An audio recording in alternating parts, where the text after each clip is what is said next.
Bonjour à tous et bienvenue pour une nouvelle émission de Culture Croisée. Aujourd'hui, on va parler gastronomie. On va échanger avec un amoureux de la bonne nourriture. La bonne nourriture qui ne veut pas dire forcément de la nourriture chère. Il y a des plats de très grandes maisons, mais aussi des plats de maisons où les prix ne sont pas excessifs, pardon. Il y a, comme je vous le dis, c'est sur l'Instagram de Yanouz.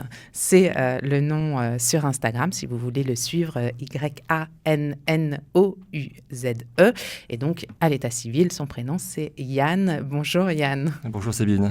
Merci beaucoup d'être venu jusqu'ici pour partager avec moi cette passion culinaire, j'ai envie de dire. C'est moi qui vous remercie de me recevoir.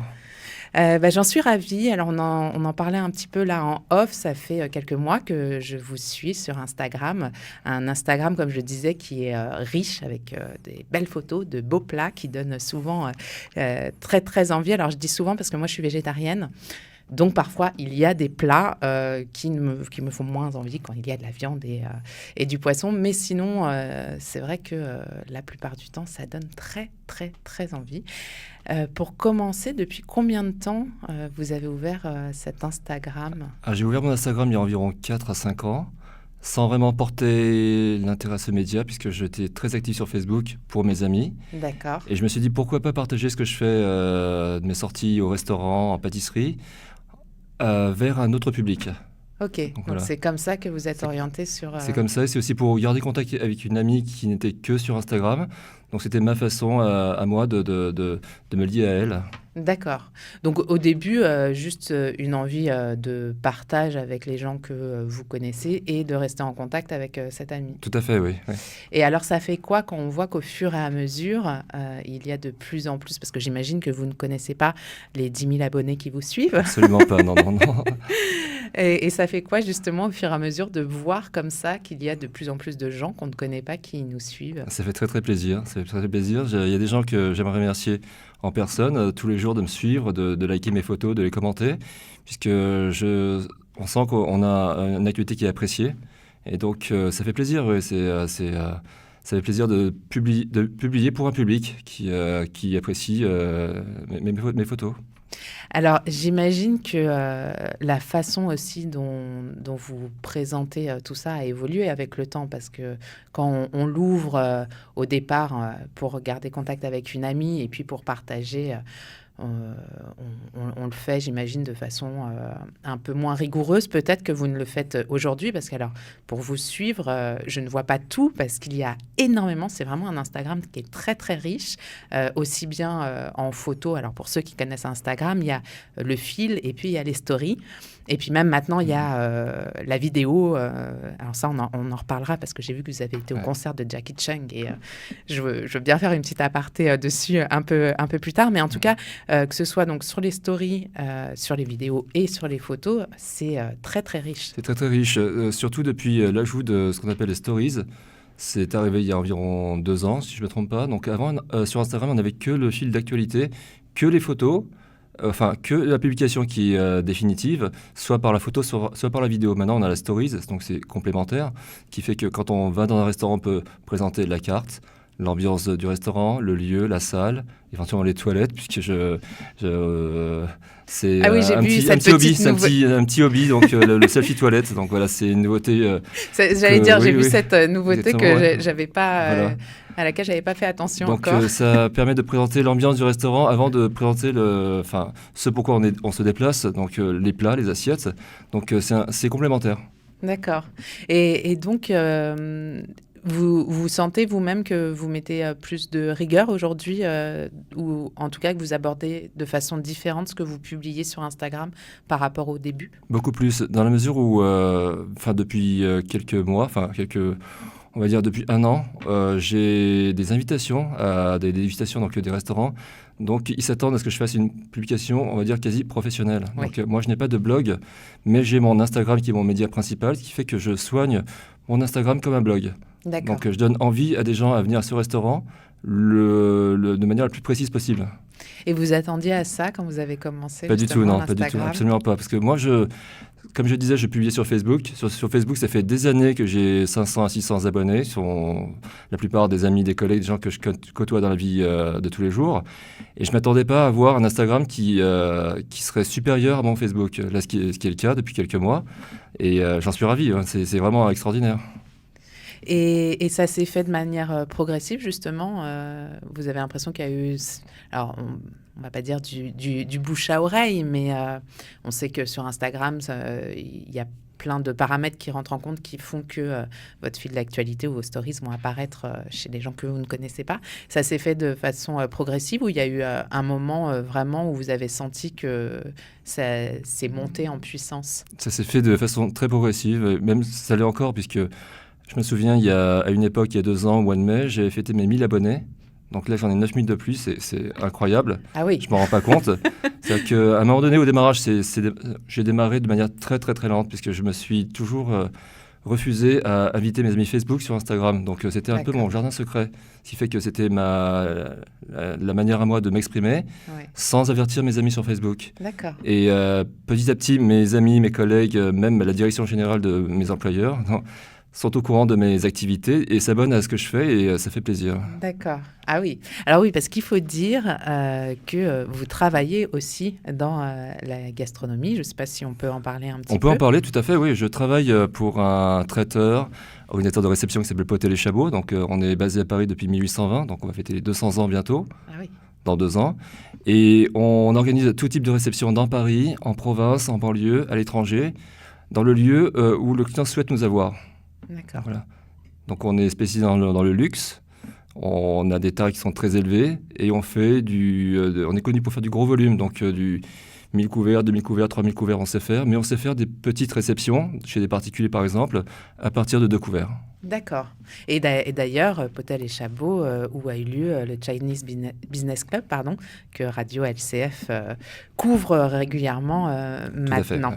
Fait, ouais. Et donc, je peux dire, pour avoir assisté notamment à un des déjeuners du Chinese Business Club, que c'est du prestige et que c'était aussi bien au niveau culinaire d'ailleurs que le service qui est aussi important que ce qu'on a dans l'assiette parce que ça joue sur la façon dont on mange, la façon dont on est reçu et servi.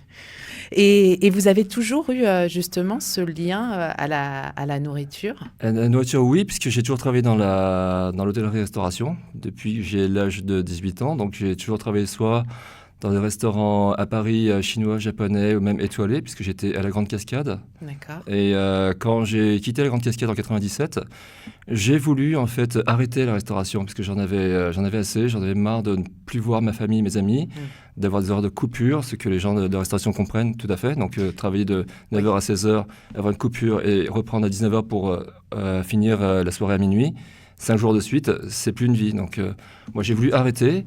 Et quand un copain à moi m'a fait parler d'un événement qui était la Coupe du Monde en 98, donc je me suis inscrit pour faire les extras à la Coupe du Monde et c'était une autre façon d'aborder la restauration, de manière événementielle. Qui vous a plu et qui vous a... énormément, oui. J'y suis encore 20 ans après. Donc, donc ça vous a vraiment plu. Oui. Effectivement, c'est... Alors, j'allais dire, on choisit plus son emploi du temps. Ça dépend des périodes, parce qu'on sait qu'il y a des périodes où il y a énormément d'événements et donc vous travaillez tout à fait, comme en ce moment, au mois de décembre, où sont les fêtes de fin d'année, les grosses soirées de société. On a beaucoup d'événements en ce moment, tout ce qui est... Malheureusement, avec les événements actuels, donc les Gilets jaunes, on a eu pas mal d'événements annulés sur les boutiques de mode, boutiques de luxe, puisqu'ils sont très, très demandeurs de cocktails de fin d'année dans leurs boutiques. Offrir du champagne, offrir du foie gras à tous les invités, c'est dans leurs habitudes, en fait. Et cette année, ça se fait moins que d'habitude. D'accord. Et j'étais en train d'imaginer tous ces événements, du coup, j'en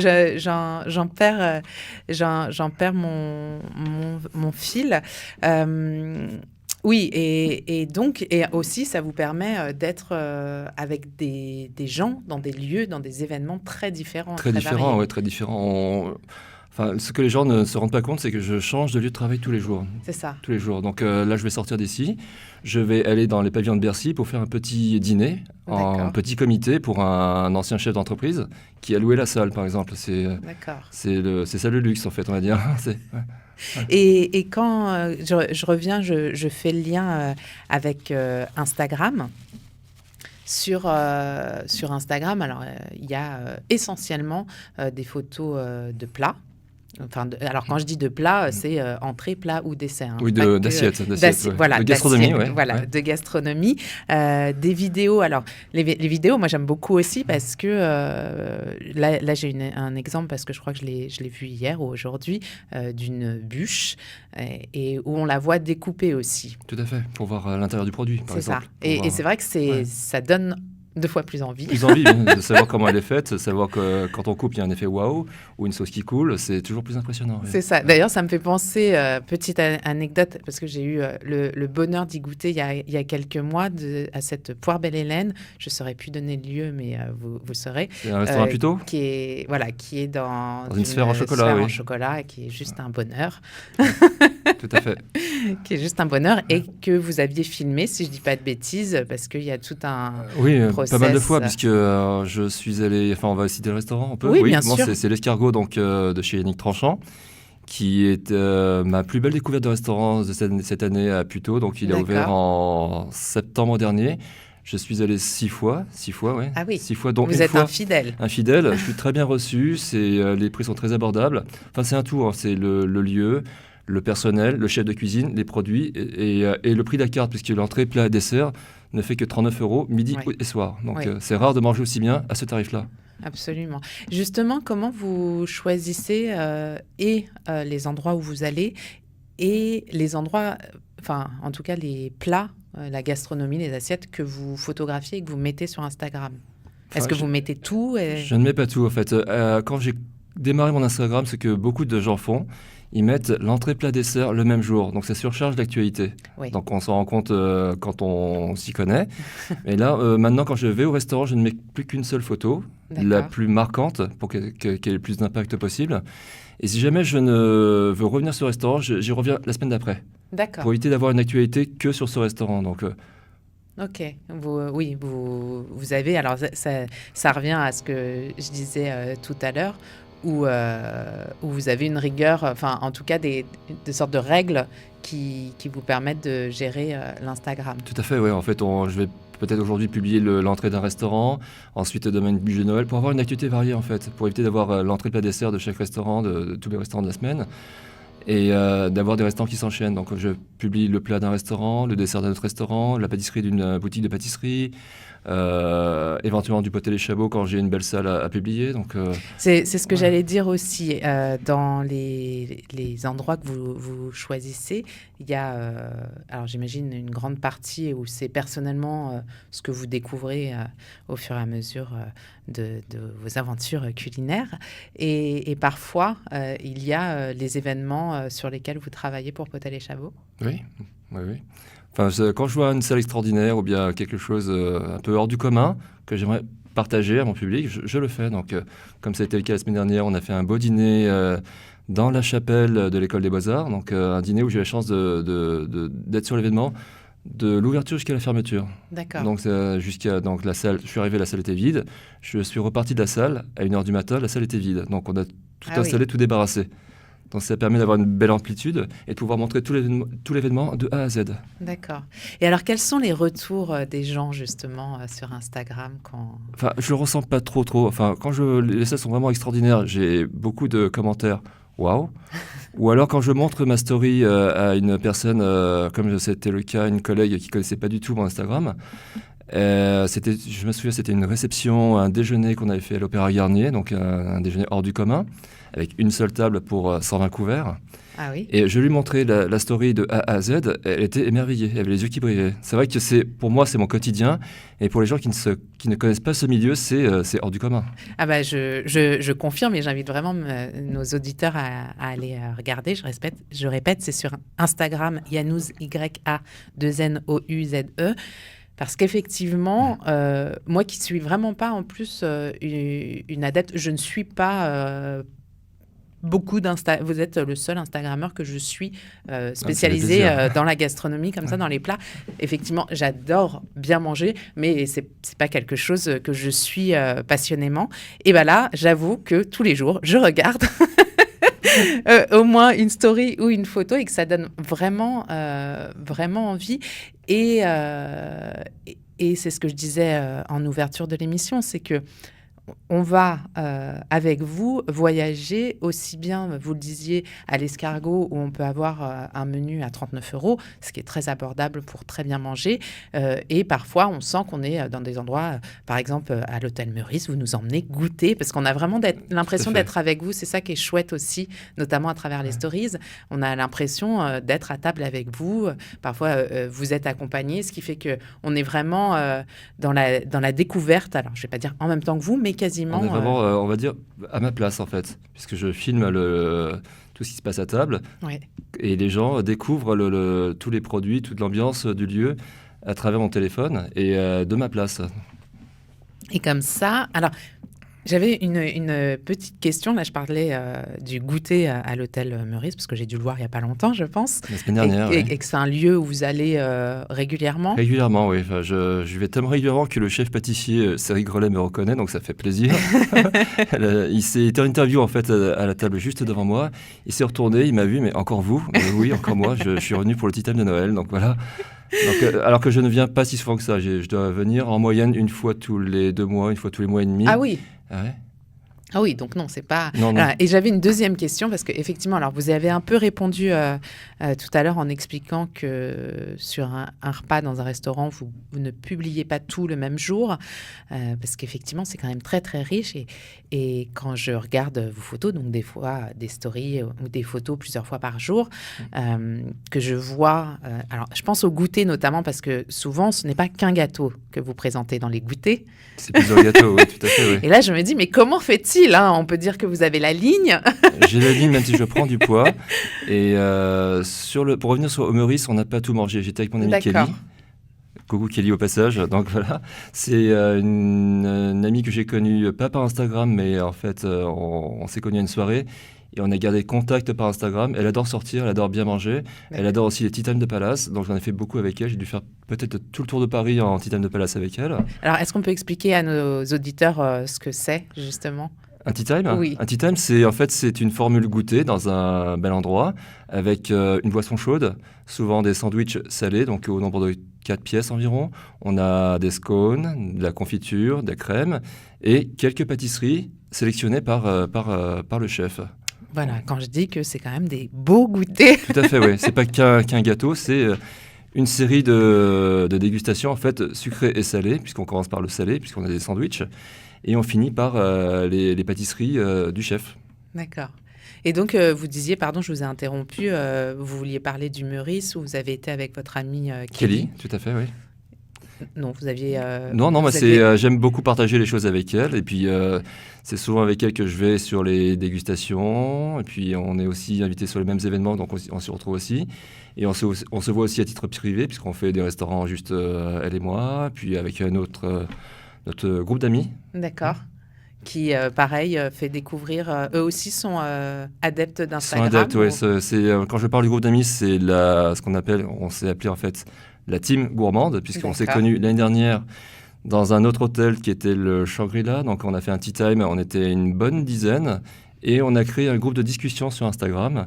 Et depuis, on discute quasiment tous les jours depuis l'année dernière. Donc, sur nos prochaines sorties, sur notre avis sur telle ou telle pâtisserie, ou des choses comme ça, ou bien même les émissions télé, puisqu'on a notre ami Ludovic, qui fait partie du groupe, qui a gagné l'émission de Cyril Lignac, le meilleur pâtissier cette année. D'accord. Donc, D'accord, donc vraiment des adeptes, des passionnés de la gastronomie, de la bonne assiette.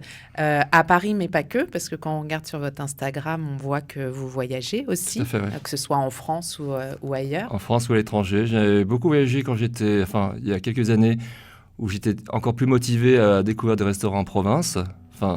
Par rapport à mes voyages, soit j'allais dans la ville et je regardais d'abord ce qu'il y avait comme restaurant, soit j'allais spécialement dans cette ville pour le restaurant, ce qui est déjà arrivé. D'accord. Oui.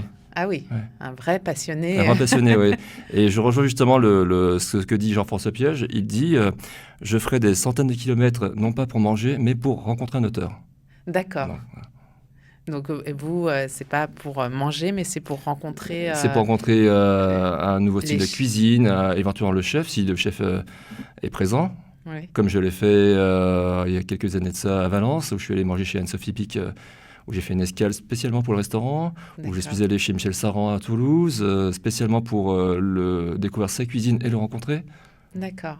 Et vous, est-ce que vous cuisinez? Je cuisine, mais j'ai plus l'occasion de cuisiner en ce moment. Comme je sors beaucoup, beaucoup, Oui, donc beaucoup, forcément, ça beaucoup, laisse pas le temps. j'ai un frigo qui est quasiment vide. Et oui, je mange souvent dehors. Oui, D'accord. Et justement, au niveau budget, c'est un sacré investissement quand même. oui, ouais, enfin, moi, je fais partie de ceux qui ne comptent pas quand ils sortent au restaurant. Donc, D'accord. non. Ouais. Donc faire un restaurant étoilé juste pour le plaisir de le faire, je le fais, oui. D'accord. Oui, c'est Mm.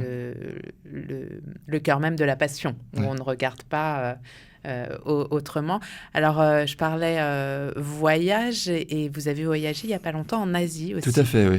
où là aussi, vous n'avez pas manqué de nous faire partager ce que vous découvriez Ouais. en matière culinaire là-bas. Ouais. Enfin, je suis parti 3 semaines en Asie, donc environ 3 semaines, on va dire, puisque je suis parti au total 5 jours à Hong Kong et 17 jours à Taïwan.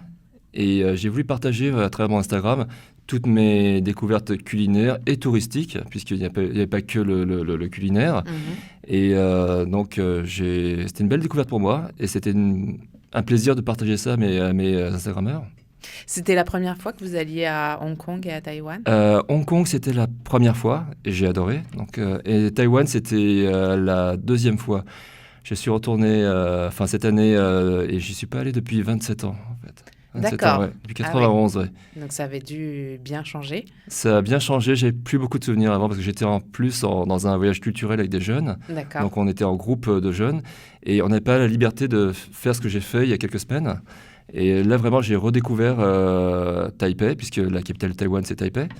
Et ma famille, puisque j'ai toute la famille du côté de ma mère à Taipei, à Taichung et dans d'autres villes de Taïwan. D'accord. Alors justement, alors on va continuer là sur Taïwan. Je reviendrai après à Hong Kong. Au niveau culinaire, c'est une cuisine qui est très différente de celle que l'on peut trouver dans la gastronomie française. Est-ce que vous avez été, alors peut-être plus à Hong Kong ou quoi qu'à Taïwan, chez des chefs français? On sait qu'il y a de plus en plus de chefs français qui s'installent en Asie. Alors, j'ai fait un chef, je pensais qu'il était français, mais en fait, il est anglais. D'accord. C'est un restaurant qui s'appelle Bellon, qui est basé à Hong Kong et qui fait partie du 50 Best, donc du classement des 50 meilleurs restaurants d'Asie. Donc, il D'accord. était 40e, si je ne me trompe pas. Donc, c'est mon amie Vanessa, que j'ai connue par Instagram, qui est d'une très bonne connaissance, une bonne amie, qui est habituée de Hong Kong, qui m'a donné cette adresse. J'y suis allé et j'étais émerveillé. Franchement, il y avait un effet waouh sur chaque plat. D'accord. Et j'ai dégusté, je pense, 6 ou 8 plats, oui. Ah oui. Ouais. Ah mais d'ailleurs, je suis en train de penser, vous étiez pour Halloween, non, là-bas? Il me semble que c'est sur votre Instagram où Halloween, j'ai vu tout à fait, oui. un chef qui avait fait Oui, oui. plein de petits... Là, c'était vraiment un chef français, c'était à Taïwan, à D'accord. Taipei. C'est le chef pâtissier du Grand Hayat à Taipei, donc Julien Périnet, qui est français. Et il s'est installé en Asie depuis quelques années, il a travaillé chez Joël Robuchon. D'accord. Et là, il est chef pâtissier d'un grand hôtel. Et j'ai voulu le rencontrer pour avoir son ressenti sur comment un Français s'en sort pour travailler dans un pays qui n'est pas le sien. Ouais. Et c'était une très très belle rencontre. Et alors, quelle était, en deux mots, mais quelle était sa réflexion, lui, justement, sur un Français qui est chef pâtissier en Asie? Ah, il est très à l'aise, hein, il est très à l'aise. Il y a sa femme qui est taïwanaise. D'accord. Donc il m'a surpris aussi à parler mandarin, D'accord. oui, à quelques mots, mais il se débrouille pas mal. Et je lui ai demandé comment il travaillait, quelle était sa méthode de travail, comment il arrivait à diriger les équipes sans parler français. Et il s'en sort très très bien grâce à l'anglais. D'accord, ouais. Ok. Et comme vous le faites en France, j'imagine que c'est la même chose là-bas. Vous avez été dans des grands endroits que vous venez de citer, mais j'imagine que vous avez été aussi dans ce qu'on appelle j'aime pas dire petits restaurants, mais les restaurants de rue, les restaurants où il y a de la cuisine familiale Tout à fait, ouais, typique. Ouais, tout ce qui est street food, en fait, à Taïwan, c'est très très très présent. D'accord. J'étais loin de m'imaginer qu'il y avait autant de street food à tous les coins de rue, en fait. Mais en fait, à Taïwan, j'ai pas vraiment choisi mes restaurants puisque je me suis laissé conduire par ma famille. Donc ils m'ont dit tiens, demain on va manger ici, après-demain on va manger là. Donc vraiment, je leur ai fait confiance parce que c'est eux qui avaient les bonnes adresses et je les ai suivis. Et vous avez découvert des choses surprenantes? Surprenante, oui, mais pas à table. Tout ce qui est plus street food, tout ce qui est marché de nuit, puisque à Taïwan, c'est une grande mode, c'est les marchés de nuit. On peut manger à partir de la tombée de la nuit, puisque la nuit tombe à partir de 17h jusqu'à minuit, même voire plus. Et on peut manger toutes sortes de choses inhabituelles pour un Européen, donc des tripes, des fruits de mer, enfin des tentacules de poulpes qui sont exposés dans les stands, ce genre de choses. Ouais. D'accord. Et au niveau goût, en fait, vous avez des goûts très hétéroclites, très diversifiés, entre ce que vous pouvez, la variété de restaurants où vous allez en France, mais aussi justement en Asie. Ah oui. Bon, enfin, il faut s'adapter aux goûts locaux. Enfin, moi, j'ai la chance d'aimer quasiment tout ce que je mange. Donc, il y a très peu de choses que je n'aime pas. Donc, je ne suis pas difficile. Mais quand il y a des choses qui sont visuellement repoussantes, là, je ne peux pas. Comme tout ce qui était tripes, je n'ai pas voulu m'aventurer là-dedans. Ouais. J'ai pris des photos pour le plaisir de prendre la photo. Et puis, ça s'est arrêté là. D'accord. Et comme je le disais, vous avez poursuivi, d'ailleurs, pendant tout votre séjour, à publier sur Instagram. Est-ce que vos followers ont eu des réactions, des commentaires particuliers, justement Sur les choses inhabituelles, oui. Ouais. Sur les choses inhabituelles, les choses qu'on ne trouvait pas ici en France. On revient aux tripes, je me souviens, j'avais une boutique où il y avait que du canard, donc de la tête jusqu'aux plumes, jusqu'aux pattes. Donc, il y avait vraiment de tout. Et puis, moi, c'était inhabituel pour moi, donc j'ai voulu le partager. Ce genre de choses, oui. Et entre Hong Kong et Taïwan, il y a quand même de la même façon de grandes différences, j'imagine, culinaires et aussi sur les lieux. Je n'y ai pas encore été, hein, donc je vous écoute religieusement pour en connaître davantage. Hong Kong, c'est surtout axé sur la cuisine cantonaise, qui est une cuisine qui est très très variée, qui utilise beaucoup d'ingrédients. Il y a même un dicton dans la cuisine cantonaise qui dit que tout ce qui a 4 pattes peut être mangé sauf la table. Ouais. Et tout ce qui vole peut être mangé sauf l'aviron. D'accord. Ouais. Bon, ça donc résume. Donc, ils utilisent vraiment beaucoup d'ingrédients, beaucoup d'épices, beaucoup de... Même si c'est pas... Enfin, les gens pensent que la cuisine chinoise est épicée, ce qu'il faut. Donc, c'est juste assaisonné, c'est relevé. C'est pas forcément épicé comme la cuisine thaï ou la cuisine vietnamienne. D'accord. Ouais. Et à Taïwan, la nourriture, vous la définiriez plutôt comment? En tout cas, celle que vous avez C'est un mélange de cultures, en fait. C'est un mélange de cultures. Et vraiment, ce qui caractérise Taïwan, c'est la street food. C'est la street food. Et vraiment, on en retrouve à tous les coins de rue, tous les restaurants ambulants, les restaurants familiaux, qui proposent un plat unique. Et on s'assoit, il y a 4 chaises, et puis on déguste. Et on mange. Ouais. Vous parlez vous-même Je parle couramment mandarin, oui. D'accord. Oui. Ce qui m'a beaucoup aidé à communiquer à Taïwan. Ce qui n'a pas été le cas à Hong Kong, puisque à Hong Kong, je n'ai utilisé que l'anglais, puisque Hong Kong, ils aiment bien parler cantonais, et moi, je n'ai pas vraiment apprécié qu'on engage la conversation avec moi en cantonais, alors que je ne parle pas cantonais. D'accord. Donc moi, pour mettre la barrière, j'ai volontairement parlé qu'en anglais. En anglais. Et ça a très bien marché. Oui, c'est l'avantage, c'est qu'à Hong Kong, parle couramment anglais. Sur les voyages, là, je suis partie sur l'Asie, puisqu'on est sur la Chine en français et sur la rencontre des cultures françaises et chinoises. Mais il y a d'autres pays que vous avez fait. Je n'ai pas fait tout votre Instagram. Hein. Je disais, je vous suis depuis quelques mois, mais je n'ai pas été... Alors, moi, pour la petite histoire, c'est que pourquoi je ne suis pas venu en Asie depuis longtemps, c'est parce que j'ai pas de plaisir à prendre l'avion pour une si longue distance, en fait. J'ai toujours voulu m'arrêter à 6-7 heures maximum, faire les pays d'Europe, faire l'Amérique du Nord, parce que je suis un grand fan des États-Unis, en fait. Hein, ce que les gens ne savent pas. Je suis allé 3 fois à New York. Alors, gastronomiquement, ça se passe comment? Ça se passe que c'est très, très pauvre. Enfin, c'est tout ce qui est barbecue, viande grillée, cheeseburger. Donc, autant pour le tourisme, c'est très, très riche, qu'à table, Oui. Ce serait peut-être plus compliqué d'y vivre, alors, pour vous, non? Oui, tout à fait. Donc, moi, je suis un grand passionné des États-Unis. Je suis allé 3 fois à New York. Je suis allé 1 fois à Los Angeles. J'ai fait aussi une fois le tour de la côte ouest avec des amis. On a loué un véhicule. On a dû faire 4000 à 5000 km en voiture en faisant Los Angeles, Las Vegas, San Francisco et tous les parcs naturels. OK. Ah oui, des beaux... Puis j'imagine que vous y retournerez. Ah oui, oui, tôt ou tard, j'y retournerai, oui. Et vous avez été dans des restaurants qui vous ont marqué? Parce que, alors, on dit que c'est pauvre aux États-Unis, mais voilà, il y a quand même quelques lieux où on peut bien manger. Moi, je me souviens du meilleur hamburger végétarien que j'ai mangé Ah oui. jusqu'à aujourd'hui, c'est à New York. Donc, est-ce qu'il y a, vous, des lieux comme ça aux États-Unis qui vous ont marqué? Enfin, des lieux avec une restauration un peu simple, tout ce qui est local, tout ce qui est barbecue. Je me souviens, on était émerveillés juste par un travers de porc barbecue, justement. D'accord.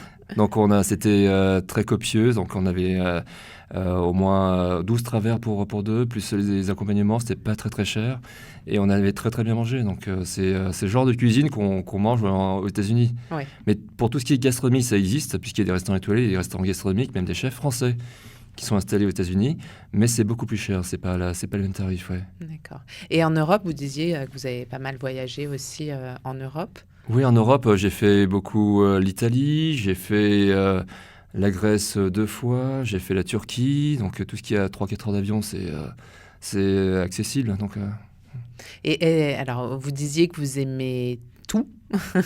C'est une chance, mais est-ce qu'il y a un type de cuisine qui vous plaît davantage ou... Un type de cuisine, je dirais non, mais un type de restaurant, oui. Tout ce qui est restaurant à carte blanche. Tous les restaurants, c'est où on ne sait pas ce qu'on va manger. D'accord. Donc c'est le chef, selon son humeur, qui va sortir les plats. D'accord. Et j'adore me faire surprendre de ce côté-là. Ah oui. Ouais. Donc si on veut vous faire plaisir, c'est dans ce un genre de restaurant restaurant, tout à où fait, ouais. vous arrivez, vous ne savez absolument pas ce que vous allez manger. C'est comme, pour revenir sur mon amie Vanessa, qui m'a offert en cadeau d'anniversaire 3 mois plus tard, puisque mon anniversaire est au mois d'août. Donc on a déjeuné il y a environ 2 semaines dans un restaurant où je ne savais même pas où j'allais le matin même. D'accord. Et le menu, c'était un menu surprise. C'était chez Adeline Grattard, donc chez Yamcha. Et c'est une chef en fait qui a la particularité d'être française, étoilée, et qui est mariée avec un Hongkongais. Donc son mari est de Hong Kong et il est sommelier du thé, ce qui fait que tous ses plats ont une touche française et asiatique et accordée avec un thé.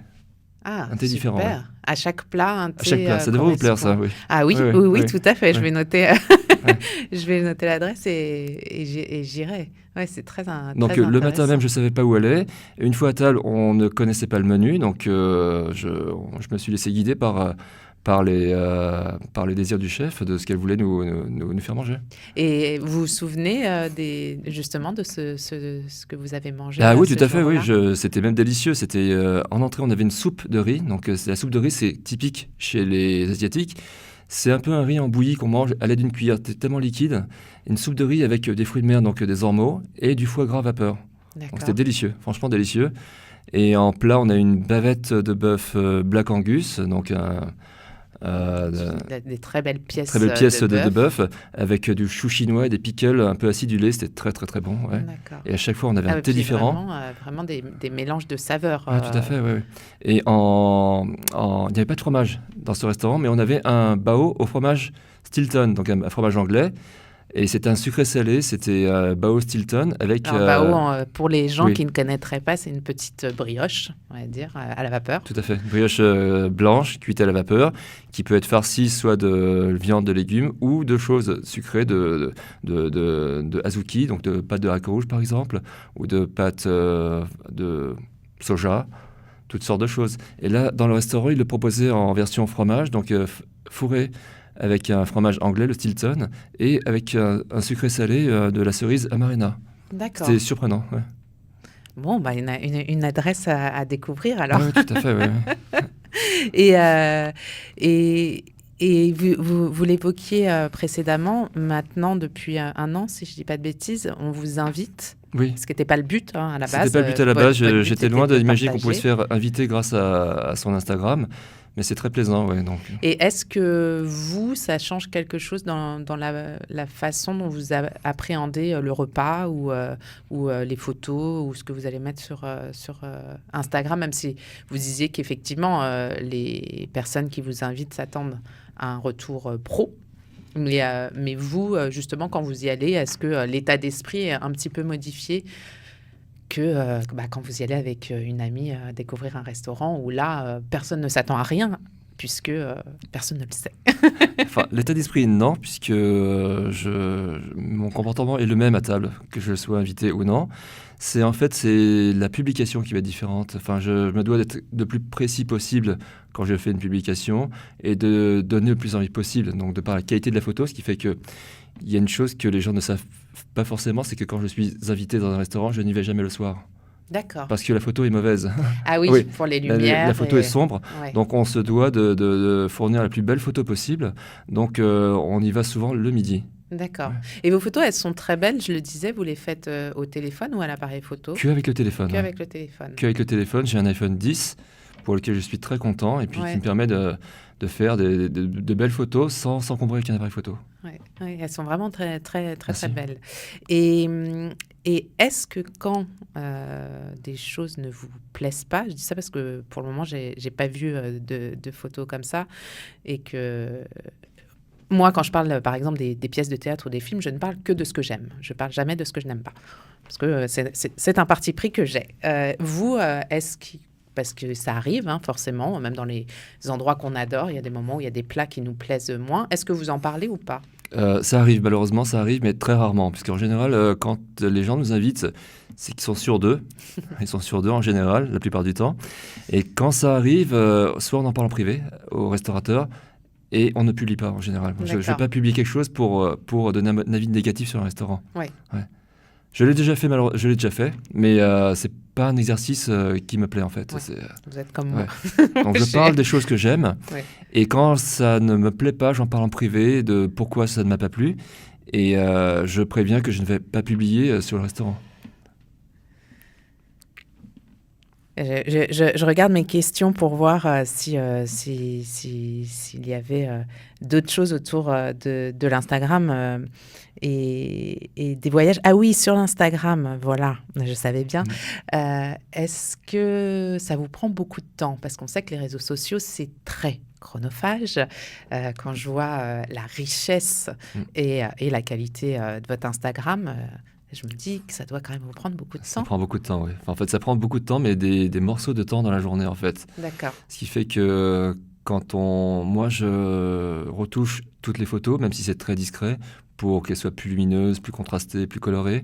Et je m'efforce à faire un texte comme un blogueur qui ferait un texte sur son blog, pour décrire la photo et mettre aussi les hashtags, puisque moi, je fais partie des gens qui ne font pas de copier-coller sur les hashtags, je les tape un par un. Alors les hashtags, pour ceux qui ne savent pas, ouais. ce sont les comment on pourrait appeler ça, les mots références. Les mots références, fait. ouais. Par exemple, si je publie une tarte au citron, on va mettre hashtag tarte au citron, hashtag le Meurice, pour qu'on puisse retrouver facilement la photo et la référencer dans un groupe de photos sur Instagram. Ce qui permet à des followers qui ne vous connaissent pas encore, parce qu'ils sont fans de tarte au citron, ça va Tout apparaître. À fait, par exemple, oui. Enfin, il y a la publication qui prend du temps, ça me prend en général, on va dire, une demi-heure par photo pour la publication complète de A à Z. Et une story, plus la dégustation va être longue, plus la story va être longue. Donc il m'est arrivé de faire des stories de 2 heures, enfin de rentrer chez moi, de passer 2 heures à faire une story. Et là, je me rends compte que je passe beaucoup de temps sur Instagram, oui. Oui. Ouais.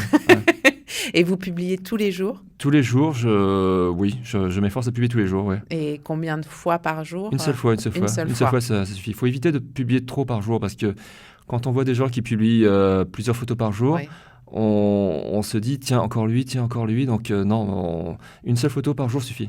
D'accord. Une photo et parfois une story en parallèle? Tout à fait, ça suffit largement, oui. Une story, donc d'une dégustation, et une photo par jour. D'accord. Et c'est des bons trucs à savoir aussi pour toute personne qui est sur Instagram. Je parlais aussi, il y a la vidéo depuis peu sur Instagram que vous utilisez. Pareil, à bon escient, sans en faire trop. Alors là, je vais faire un petit aparté, mais ça a quand même été un grand événement auquel je n'ai pas eu le bonheur d'assister, mais il y avait le chanteur Jackie Chung, qui est une star, hein, on peut le dire, de la pop chinoise, variété chinoise, on appelle ça comme on veut, j'aime pas mettre d'étiquette, donc en tout cas un chanteur. Tout à fait. Voilà. Variété chinoise, variété cantonaise, puisqu'il chante en 2 langues. Voilà. Ce que les gens ne savent pas, il chante à la fois en cantonais et en mandarin. Donc cantonais pour son public de Hong Kong, mandarin pour le reste de son public qui ne comprennent pas le cantonais. Et là, à Paris, il a fait l'effort de chanter plus en mandarin qu'en cantonais et de D'accord. s'adresser à son public uniquement en mandarin. Donc, Ok. Et est-ce que ce serait parce qu'il y a plus de personnes chinoises ou d'origine chinoise qui parlent le mandarin tout à fait, à oui, parce qu'il Paris? sait qu'à Paris, tout le monde, enfin quasiment tout le monde parle le mandarin. Oui, Enfin, n'importe quel chinois, mais pas forcément le mais cantonais. pas forcément cantonais. Donc, si il commence à parler en cantonais, il s'adressait qu'à une petite partie de la salle. Donc, ce qu'il ne voudrait pas, il s'est adressé à toute la salle en parlant en mandarin. C'était extraordinaire. Donc, moi qui le connais depuis mon premier voyage à Taïwan, on va revenir sur mon voyage à Taïwan. Ouais. J'y suis allé en 91 et je suis revenu, j'ai découvert les chansons chinoises, les chansons cantonaises, le karaoké. Et Jackie Chung, c'était, entre autres, une motivation à apprendre le chinois et lire le chinois, en fait. D'accord, c'est à votre retour de Taïwan que En vous avez eu 91, oui, tout à envie fait, ouais. d'apprendre. Ouais, j'ai pris des chinois au lycée, j'ai fait chinois en troisième langue. J'étais au lycée Turgot, je me souviens, oui. Donc j'ai fait anglais, espagnol et chinois en troisième langue au bac. D'accord. Et, et vraiment, chanter en chinois et chanter en mandarin dans les karaokés pour passer des soirées avec des amis, c'était une motivation. Donc Ok. Jackie Chung, je l'ai connu à cette période-là, en 91. Et vraiment, j'ai écouté ses chansons pendant quelques années, 2-3 ans, et j'ai complètement lâché. Et quand D'accord. j'ai appris qu'il revenait en France, c'était extraordinaire. Et j'ai assisté à ce concert, c'était vraiment le concert de l'année pour moi. Oui, alors comment ça s'est passé ce concert? Ah, c'était magnifique, surtout que j'étais bien placé, il y avait une scène centrale, il y avait un jeu de mise en scène et puis un jeu de lumière extraordinaire. Moi qui travaille aussi, enfin on n'a pas parlé de l'Accor Hotel Arena, parce que Oui, je travaille aussi à l'Accor Hotel Arena depuis l'ouverture, depuis octobre 2015. J'ai fait la majorité des concerts qui ont d'accord. lieu dans cette salle depuis la réouverture. Et Jackie Chung, j'ai pas peur de dire que c'est le plus beau concert visuellement qui s'est produit ici. D'accord. Oui, parce que sur le papier, puis les images que j'ai pu en voir en vidéo, que ce soit sur votre... alors, c'est pas la story, je ne sais pas comment ça s'appelle, C'est la vidéo... Instagram vidéo, en fait. C'est une Instagram nouvelle vidéo. fonctionnalité qui permet de faire des vidéos de 10 minutes. Voilà. Et alors, vous pouvez voir, si vous n'avez pas pu assister à ce magnifique concert, vous pouvez en voir des petits bouts sur l'Instagram de Yanous, donc Y-A-2-N-O-U-Z-E. Et donc, comme je disais, que ce soit sur le papier, quand j'ai lu la description du concert, donc si je dis pas de bêtises, c'est une scène alors, à 360 Tout à degrés. fait, c'est une scène qui est centrale, ce qui fait que tout le monde pouvait être à côté de la scène, en fait, que ce soit devant, derrière, à droite ou à gauche. On était forcément plus ou moins bien, on était bien placé, Bien en fait. placé. Bien placé, oui. Avec énormément de danseurs, énormément de jeux de lumière. Ouais, énormément de danseurs. Je pense qu'il avait même cité tous ses danseurs. Il y en avait 24, une Wow. troupe de 24 danseurs. Énormément de costumes, puisqu'ils se changent au minimum une dizaine de fois par soir. Donc c'est extraordinaire. Et la salle était... c'était Ah, c'était sublime. Franchement, les jeux de lumière, les lasers, c'était vraiment... On avait les étoiles plein les yeux. Et la salle est enthousiaste, j'imagine, Ah, tout le à fait, ouais. public. Enfin, moi va qui y travaille dans avoir cette une salle, ambiance. j'étais un peu étonné de voir 15 000 Chinois en fait dans le public, parce que ce qui est étonnant, c'est que pour tous les artistes qui se produisent, il y a un public qui est totalement différent. Et de voir Jackie Chung et de voir que des Asiatiques dans les couloirs avant le concert et dans les places assises, c'était hors du commun. Donc un spectacle, un show qui restera inscrit longtemps Ah dans oui, votre, longtemps, oui. dans votre mémoire. Longtemps. Vous le disiez, c'est le spectacle Visuellement le plus beau. le plus Même beau. mes collègues qui ont travaillé sur le concert, qui ont vu le spectacle, mais qui ne comprenaient rien aux chansons, ils m'ont dit que c'était extraordinaire visuellement. Et il a duré 2 heures ou 3 2 heures. heures, 3 heures, 3 heures en fait, 3 heures, ouais. Oui, En en fait, plus, il a- c'est très généreux, parce que Oui, il y a oui. on sait qu'il y a des artistes, malheureusement, et de plus en plus, j'ai l'impression, qui se cantonnent à faire 1 heure et demie et Même on moi, arrête tout. même moi, comme c'était le cas pour Lauryn Hill, qui s'est fait attendre Oui, 1 heure et demie et qui est parti au bout de 50 minutes de concert, donc c'était honteux. Ouais. Alors lui, il a chanté 3 heures. Il faut dire qu'il a un répertoire pour, puisqu'il a 57 ans, il a 34 ans de carrière, il a précisé qu'il n'était pas venu en France depuis 23 ans, il voulait faire plaisir à son public, pardon. Et il a chanté 39 chansons. Oui, c'est impressionnant. 39 chansons. Même. Et puis, il faut une générosité, puis de la santé aussi pour, La santé, oui, puisqu'il y pour a, tenir 3 oui, tout à heures. fait. Il y a des ballades, des chansons qui sont juste douces, des chansons où il se donne, puisqu'il y a des chansons où il y a une chorégraphie, où il danse, où il bouge sur scène. C'est assez impressionnant de voir quelqu'un de 57 ans bouger comme quelqu'un de 20 ans. Bon, on espère qu'il repassera, mais bon, ça fait 27 ans qu'il n'était pas passé. Et ça faisait partie de sa tournée mondiale, en fait. Mondial, oui, puisque on m'a dit que la semaine d'avant, il était à Las Vegas. Il était à Londres aussi, et je connais pas vraiment la date, enfin son parcours pour sa tournée, mais il fait le tour du monde, ouais. Oui, c'est ça. Il est connu dans le monde entier, même si en France, le public français ne le connaît pas forcément. Il a déjà des fans et il est connu dans le monde. Enfin, c'est vraiment un chanteur qui est une star internationale et Ouais. qui a permis aussi de faire connaître justement les chansons en cantonais ou en mandarin Tout à fait. en dehors des frontières de la Chine, que ce soit Hong Kong ou de la Chine continentale. J'ai un petit questionnaire que j'aime bien soumettre à mes invités. Vous inquiétez pas, il n'y a pas de piège. Ça s'appelle S'il n'y en avait qu'un. Alors, je commence tout de suite. C'est s'il n'y avait qu'un artiste. Pour vous, ce serait lequel? Qu'un artiste? Oui. La question est difficile. Oui, je sais. Qu'un artiste dans quel domaine Dans celui qui vous plaît, celui qui vient. Comme je dis, c'est un questionnaire de l'instantané, parce que souvent, mes invités sont même moins tranquilles que vous, mais me disent non, mais... Jusque-là, ça allait bien, et voilà. Alors, moi, je vais revenir sur la gastronomie et la pâtisserie. J'ai beaucoup d'admiration pour Cédric Rollet, donc chef pâtissier de Meurice, qui pour moi est un artiste. Oui, en fait, c'est vraiment de la pâtisserie bijoutière qu'il fait. C'est très très beau et très très bon. Donc c'est vraiment, on en a un effet waouh visuel. Ouais. Et quand on goûte ces produits, on a un double effet waouh. Donc c'est vraiment pour moi un grand artiste. Bon, et puis je rappellerai à nos auditeurs que s'ils veulent découvrir visuellement dans un premier temps les pâtisseries, ils peuvent les découvrir sur votre Instagram. Et même dans les stories, vous suivez les stories où vous avez la dégustation. S'il n'y avait qu'un livre... Alors, malheureusement, je ne lis pas beaucoup. D'accord. Je ne lis pas beaucoup, non.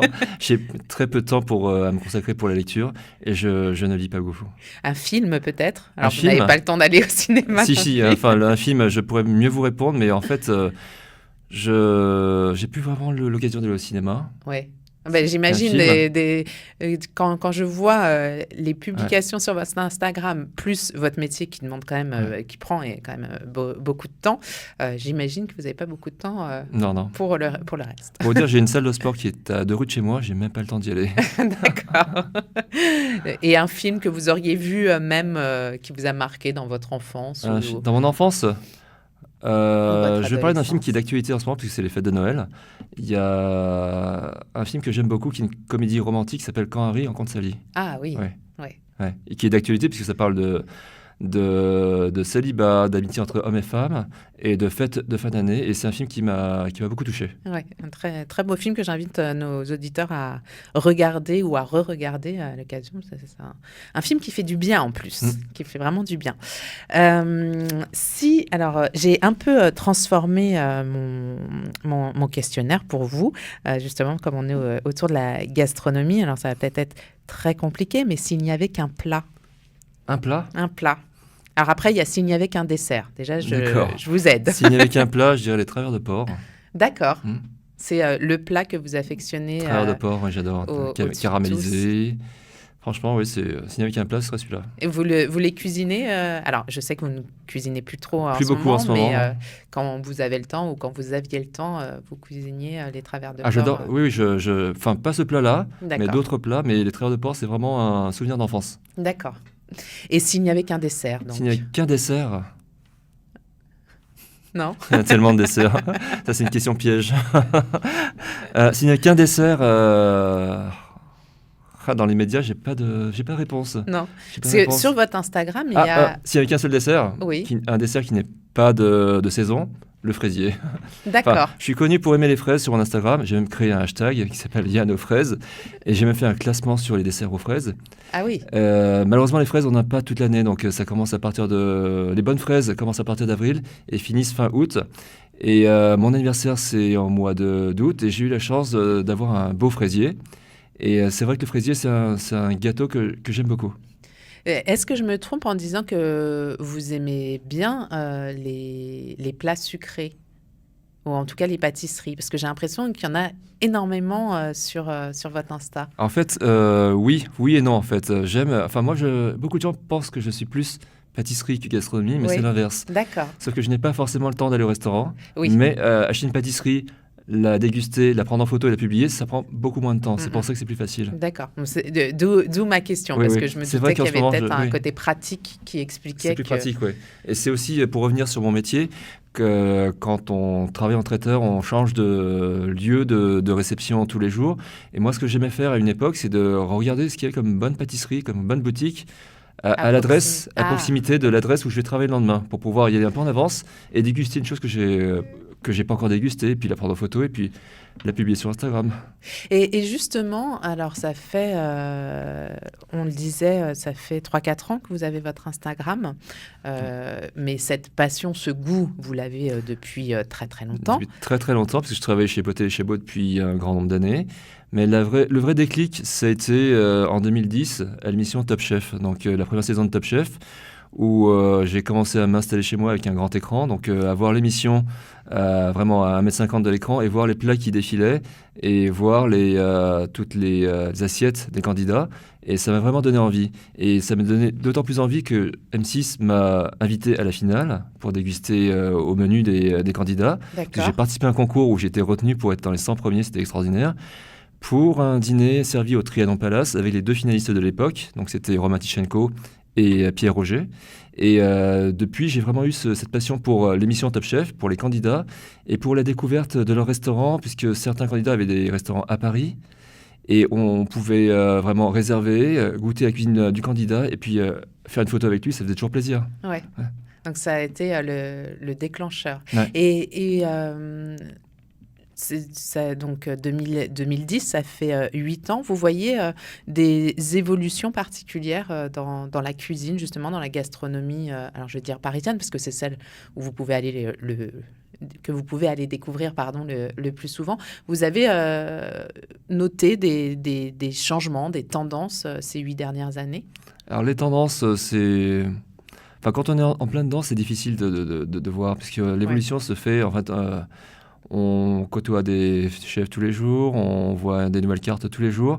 C'est pas forcément évident de voir une évolution quand on est tous les jours. C'est comme quand on est à côté d'un enfant qui grandit, on le voit pas grandir. Effectivement, voilà. Oui, c'est plus une personne qui va le voir une fois par an qui va se rendre compte qu'ils ont grandi. Bon, c'est vrai que la gastronomie s'est beaucoup modernisée. On a beaucoup de choses qui sont là actuellement, qui n'étaient pas avant. Tout ce qui est en fait, déjà, pour revenir au restaurant avec les cartes blanches, là c'est très à la mode. À une époque, on n'y pensait même pas. On n'y pensait même pas, non. Ouais. D'accord. Il y a de plus en plus donc de restaurants qui font. Alors je rappelle, la carte blanche, c'est venir et c'est le chef qui propose selon son envie du jour le menu au client. C'est ça? C'est ça, tout à fait. Donc il y en a de plus en plus. Et alors ça va être très intéressé, mais est-ce que vous avez l'impression que les restaurants proposent de plus en plus de plats végétariens? Ils en font de plus en plus parce qu'on le voit, parce que il y a de plus en plus de public, enfin tout ce qui est végétarien, sans gluten, tout ce qui est intolérance, et ils se doivent d'avoir des plats qui répondent à cette clientèle-là. Sinon, ils perdent cette clientèle malheureusement. Donc, ils doivent vraiment s'adapter à tout le monde et pouvoir répondre à la demande de ce type de public. Alors, je continue sur mon questionnaire. S'il n'y avait qu'un lieu à Paris. Qu'un lieu à Paris? Oui. Que vous affectionnez particulièrement en ce moment ou en général? Alors moi, je vais vous donner une réponse qui va surprendre. J'aime beaucoup les Champs-Élysées. D'accord. Je pense que c'est la vitrine de Paris. Et il y a beaucoup de gens qui n'aiment pas pour une question d'insécurité, pardon. Mm-hmm. D'autant plus avec le contexte actuel. Moment, oui. Mais moi, c'est un endroit où j'aime me balader, où je me sens bien. Et Champs-Élysées, oui. Vous êtes parisien vous-même? Je suis parisien, en fait. Je suis né à Paris, de parents immigrés. J'ai toujours vécu à Paris, j'ai toujours travaillé à Paris, même si j'ai voyagé. Mm-hmm. Je suis un vrai Parisien, oui. Et c'est une ville que vous verriez quitter au-delà des voyages, je parle? Difficilement, oui. Parce un vrai Parisien attaché à Paris. Oui, tout à fait. Oui, et vous disiez de parents immigrés, on l'a pas précisé, mais ça a dû se comprendre au cours de notre conversation. Votre maman, si je dis pas de bêtises, était taïwanaise. Taïwanaise, et mon père était de Chine populaire. Voilà. S'il n'y avait qu'un lieu en France? Un lieu en France? Difficile à répondre, encore une fois. Un lieu en France, je dirais... récemment, j'ai fait la découverte d'une belle région. Donc, c'est le bassin d'Arcachon. Mm-hmm. Et je connaissais peu. J'ai été invité à un mariage là-bas et je suis resté une semaine. J'étais émerveillé. Franchement, c'était de voir un lieu aussi beau Oui. et sans forcément besoin d'aller sur la Côte d'Azur, de faire autant de kilomètres pour descendre sur la côte et plus accessible. Et vraiment, j'ai beaucoup aimé. Et vous avez été dans quelques restaurants, j'imagine. Ah oui, oui, restaurant étoilé. J'ai fait un restaurant étoilé, je me souviens, ouais. Et pâtisserie, bien sûr, pâtisserie locale, les cannelés. Je me souviens, pas à Arcachon, mais c'était au Cap Ferret, ou l'un ou l'autre, je ne sais plus. Il y avait le champion du monde de cannelé, donc Ah oui. oui, oui. Je ne savais pas, mais en même temps, il y a des concours pour tout, mais je ne savais pas qu'il y avait des Il y a un champions. concours pour tout, oui. Je ne savais pas qu'il y avait des championnats de cannelé. En même temps, c'est très, très bon, effectivement. Quand c'est bien fait, c'est très, très bon. Ouais, oui. Ouais, quand c'est bien fait. S'il n'y avait qu'un lieu dans le monde. Un lieu dans le monde Hmm. Paris. La réponse est Voilà, facile. un vrai Parisien. Et pour terminer, s'il n'y avait qu'une citation, une phrase, un proverbe ou une pensée qui vous accompagne. C'est la citation de Jean-François Piège, donc, qui, franchement, j'adhère à 100%. C'est je ferai des centaines de kilomètres, non pas pour manger, mais pour rencontrer un auteur. C'est-à-dire que je n'hésite pas à voyager pour découvrir une table, un restaurant, et puis pour me faire émerveiller sur quelque chose que je ne connais pas, sur une nouvelle façon de cuisiner, sur une nouvelle ambiance.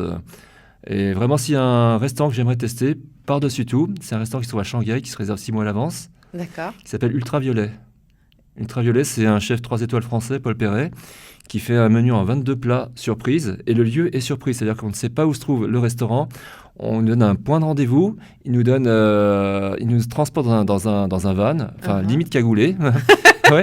Et on a une seule table de 10 et c'est un menu en 22 plats, en 22 ambiances. Donc il y a un jeu de son et lumière et de fumée à chaque plat. Ah oui, ça doit être une expérience extraordinaire à vivre. Ah oui, oui. Bon, je vous souhaite de pouvoir aller découvrir ce restaurant et puis vous viendrez nous en parler. Avec grand plaisir, après. Sabine. Merci beaucoup. Je rappelle, pour vous suivre, Instagram, si vous voulez voyager à travers les photos, les stories et les vidéos de Yann, c'est Yanouz, Y-A-2-N-O-U-Z-E. Et c'est vraiment un plaisir des yeux qui donne envie d'aller savourer ces bons plats. Merci beaucoup et puis bonne Merci, continuation. Sabine.